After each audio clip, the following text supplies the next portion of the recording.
Hey folks, I've got number 799 here. It's an alto sized instrument with a low G.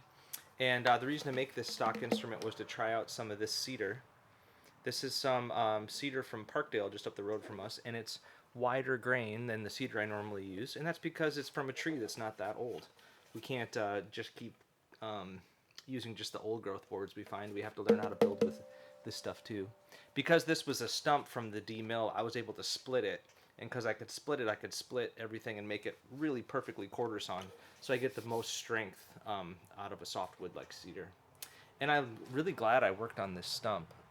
It's just got cool colors and nice rays to it, and it's beautiful. So I have a ton of more of this, but yeah, I just wanted to kind of try it out as a top wood, and I'm really pleased with it. So it's got some walnut back and sides, also from a local tree. Redwood neck, that's the same redwood as Chris's neck from the D mill. And then this is all myrtle. And there's myrtle binding around the top.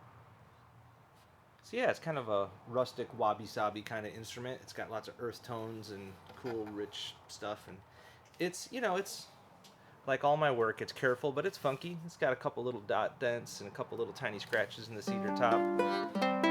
But I'll find the right person for it, somebody who doesn't mind that stuff.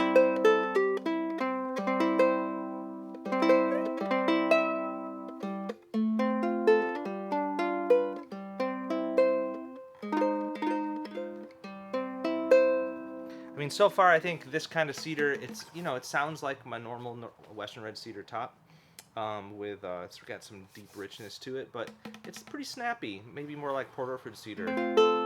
And we'll find out if that happens with all the different sizes I use with these tops or just the alto, but for now it's certainly a fun experiment. So this is a stock instrument. It's going to be up for sale on the website in a few minutes, and if you want to try out the Parkdale cedar on your uke, drop me a line.